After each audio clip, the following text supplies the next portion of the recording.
Fun one for me. Honestly, for me too. This is going to be really intriguing to see what happens here. Team Liquid, of course, already sending one player to the playoffs, but they didn't actually have a choice. One had to get through between a Mana and a Laser. But this is an opportunity for them to go double and, you know, really make things nice for them. Spawning down on the bottom right for the aforementioned Team Liquid, it is SKillous. And up here on the top left-hand side of the map, we have the red Protoss player. He is Goblin, representing Platinum Heroes.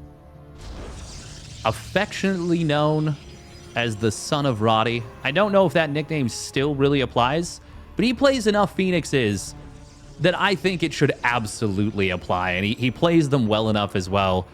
And he plays them in most matchups too. Like he'll play them in PvT, he'll play them in PvP. Not so much in PvZ these days, but I remember back in the day playing against someone named EG Disruptor RC on the NA ladder. And he used to do this cheeky little 3 Stargate Phoenix play off 2 bases. And I tell you what, he was real good at it. And it turned out that it would be Goblin. Man, can I just say, so I used to run a tournament where players have to register and they like play on the ladder to qualify for matches and they'd like earn money and stuff. It was called Ladder Heroes. I remember when Goblin emailed me to register for my event, and he tried to register under the name EG Disruptor RC, which is a reference back to Evil Geniuses when they had a sponsor by the name of Raid Call, and it'd be like they added it to the name. Yeah. And I'm like, this sounds like a troll.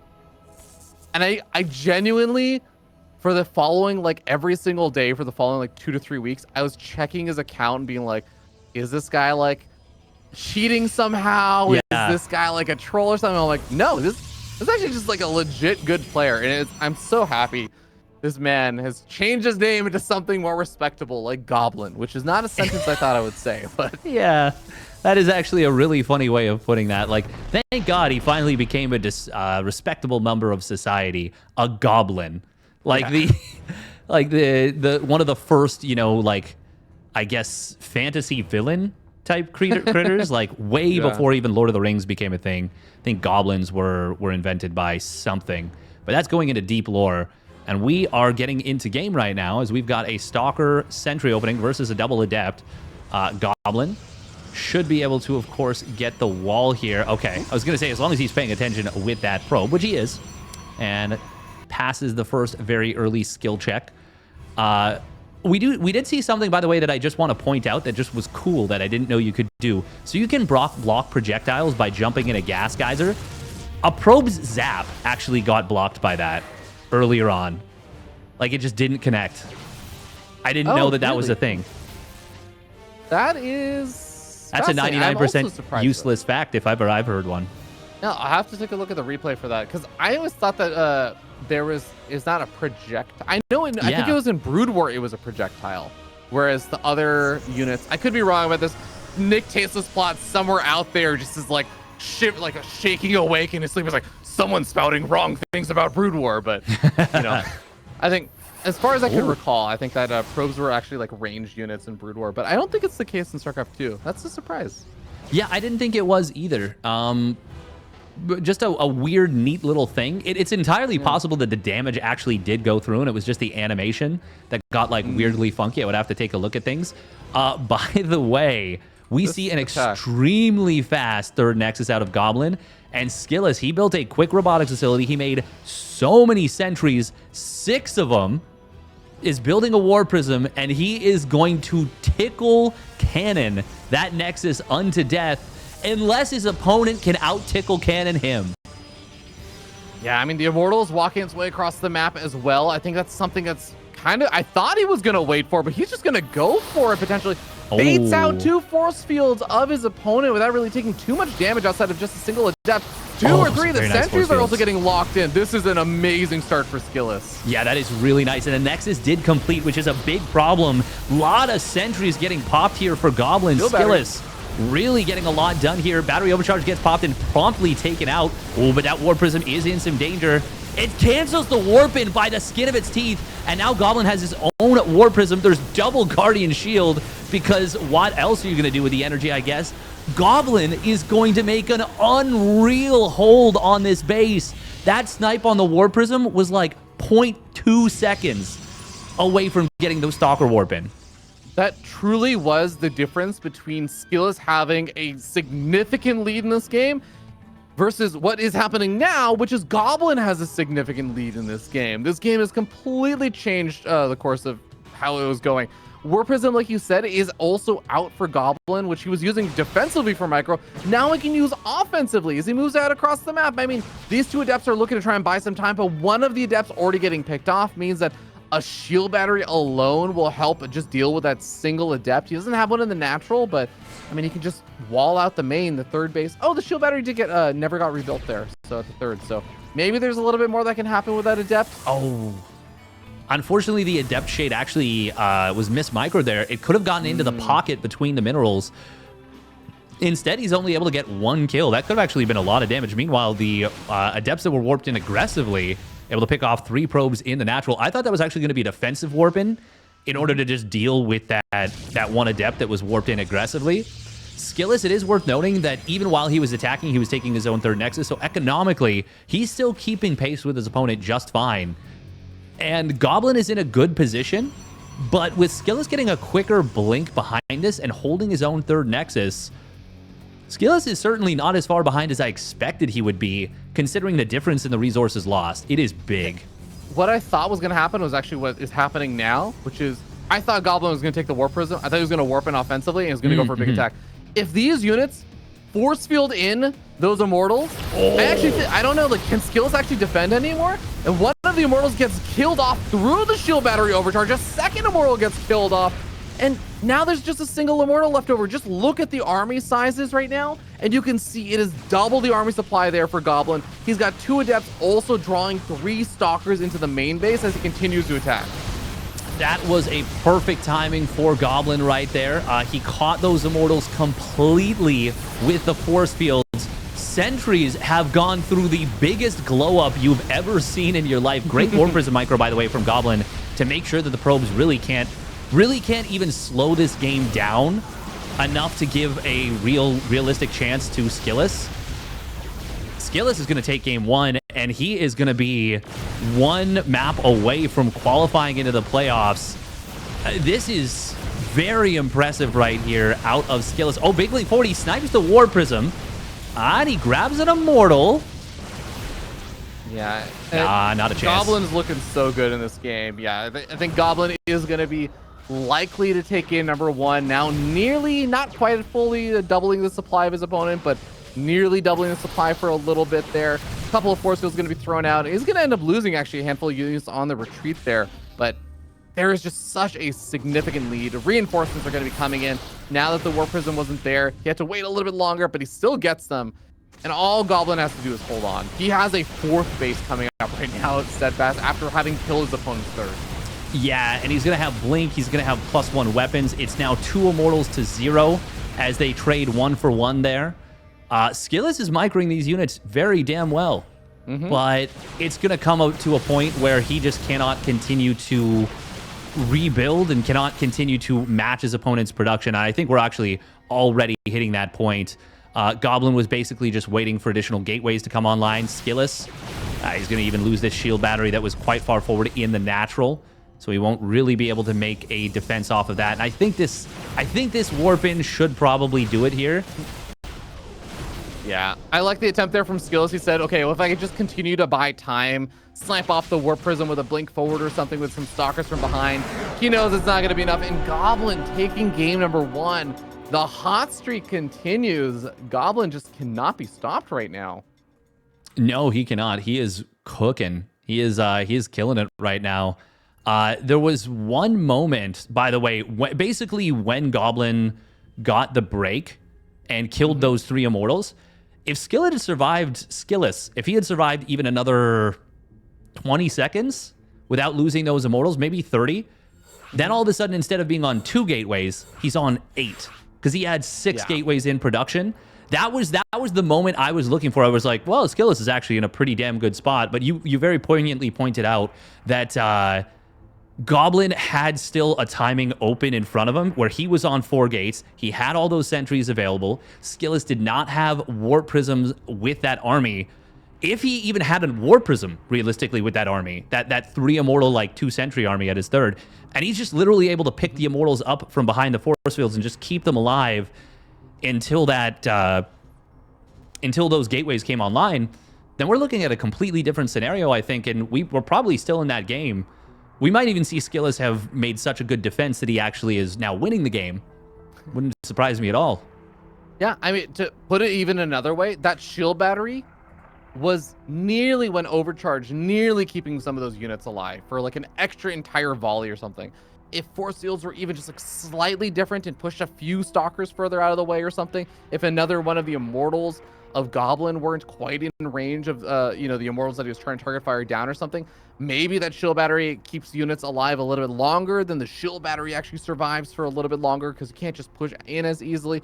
Then those gateways come online, like small little things making big differences. Also, let's rewind all the way back to the initial thing that put Goblin ahead in that game. The attack there from SKillous, which is a very bold, large sentry-based attack and everything, the warp prism being sniped off just seconds before that warp and everything, like that was absolutely massive. So many really small things deciding that game, I would say. Yeah, I really would love to have rewound from replay or just have like another existence of reality where the warp prism still gets sniped, but just those 2 stalkers warp in and see how different that fight would have been. Because my read, my thoughts are that it would have been quite significantly different. Like maybe not to the point where SKillous, kills the 3rd base and he comes out massively ahead. But at the very least, I think the trades are quite a bit more even. Maybe even SKillous favored. It's really hard to say, but regardless, of course, that snipe comes in 0.2 seconds faster, and he gets the cancel, and the fight goes the way that it does. And as a result, now this man spawning up at the top right for Team Liquid is down 0 to 1. Can he climb back? It's SKillous. And down here in the bottom left-hand side of the map, we have the red Protoss player, currently up 1-0. He is Goblin.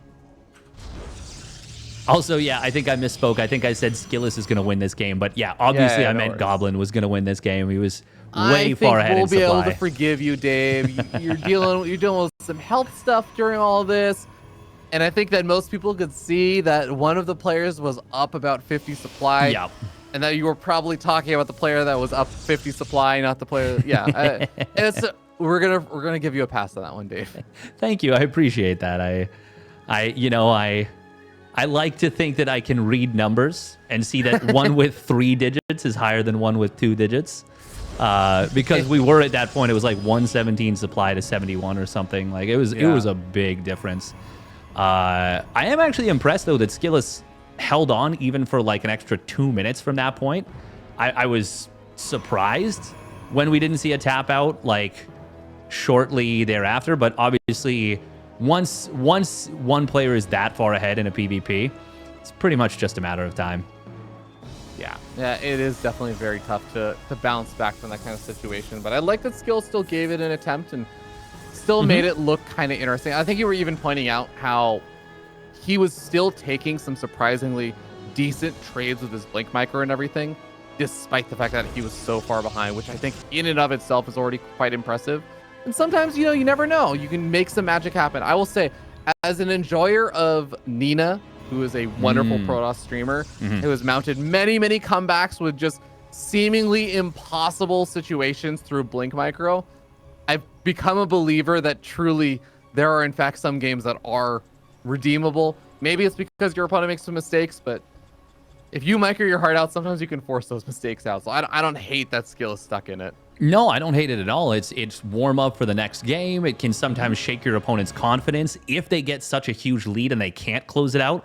Let's say even SKillous drags that game on for another extra like 3-4 minutes. All of a sudden, Goblin's like, I'm on 4 bases. He's on 2. How am I not, like, how has he still been alive this whole time? Obviously, it didn't pan out that way, but to just paint a scenario, a specific scenario that you're talking about, let's say Goblin picks up 2 Immortals in the War Prism, SKillous blinks forward and snipes the Prism with 2 Immortals inside. All of a sudden, you know, now it's like maybe 10 Blink Stalkers to 8 against Goblins. Goblin isn't able to warp in, SKillous warps in defensively, and all of a sudden he like carves himself out somehow a 10 army supply lead, and then has a meaningful counterattack that maybe only has like a 5-10% chance of winning. 5-10% is a hell of a lot better than dead. Yeah, absolutely. There's definitely some kind of weird worlds where things can end up working out quite well. I do want to quickly talk about the state of this game, as we did have SKillous going for not only a Twilight Council for a fast blink, he also went for the gold base, but a lot, or not a lot, but like a little bit later than Goblin. Yeah. But SKillous is also setting up with a proxy gate in the bottom right over by the area of that gold base.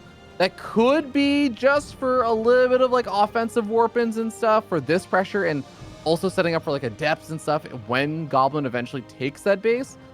But man, this really feels like it could be a very scary timing, as the first Immortal is not even out just yet. Yeah, I do like that Goblin goes for the quick Immortal off of this. It is going to help him a lot with this particular play, because once Blink finishes, SKillous is going to blink across here. I do want to point out Goblin, though, putting the probe on patrol, that is going to give him so much more advanced warning. And SKillous, even with this aggressive move, well, Goblin's going to be able to answer it pretty quickly. SKillous will take the ramp because the sentries were not there just yet. But with Guardian Shield popped, with the Immortal out, I don't think SKillous can find a whole hell of a lot.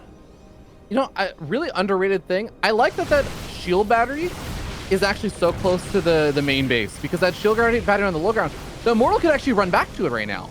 Yeah. I think that if the Stalkers decide to blink forward aggressively, they would be maybe actually been able to kill that off. I actually am a little bit surprised he didn't just blink forward aggressively for it. I think he would have if it was the old sentry. On the other side of the map, by the way, Double Adept does get a lot of damage done. Oh, there's the blink forward now. We are going to see Guardian Shield getting popped. The second Immortal does pop out, and Goblin is going to crush this attack. That did so little. Oh, man, oh, man. Well, you were asking for the blink forward, and he did it at about the worst possible moment. I wonder if he would have gone for it if it wasn't for these Adepts in the back. But Goblin is now up 15 workers, has better units fighting than his opponent. SKillous is in huge trouble. This is a unbelievably terrible spot now for SKillous. Sitting down 0-1. He's going to look to try and get some damage on. This is a 3-stalker run by, so they can't even one-shot workers. Are not even able to get off a volley on the workers anyways. It just softens up a single stalker.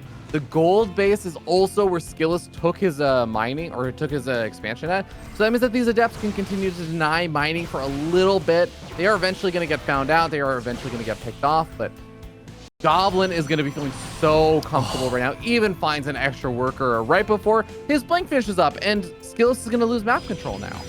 Yeah, this is so well done from Goblin. Goblin is playing out of his damn mind. The kid is actually just playing some of the best StarCraft I've ever seen him play. And that is saying a lot, because he's put up some good results against some really great players. We are going to see the Stalkers of SKillous trying to force Gobbo back.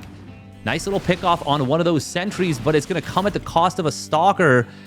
I think if Goblin can just find a way to outmaneuver these Stalkers and get across the map, that gold base is in massive trouble. Ooh, a blink onto the War Prism would have been huge there, but unfortunately, SKillous was not able to find it. Yeah. SKillous tries to go for a little bit of harassment, but it is going to get pushed back as Goblin has some Stalkers defensively warped in. And now SKillous, his mining has been reduced back down to a single base, if that, as we're like 7 minutes into the game, and we're already starting to see some of those mineral patches getting very, very close to mining on out. This is going from bad to worse, as Goblin's even thinking about a third base right now. He's force fielding in the workers to try and snag those kills. So even if he starts getting cleaned up over here, as long as he doesn't lose literally everything in the most one-sided way possible, he's still just gonna have such an economic edge that he should still be able to recover. Yeah. Yeah, absolutely. I was going to point out that the gold base does make up for a little bit of a probe difference, but not this much of a probe difference. Yeah. SKillous is trying to be annoying on the backline with those Stalkers, but they finally get tracked down by Goblin Stalkers, and Goblin takes the 2-0, and he is now into the playoffs. Very well done from Goblin.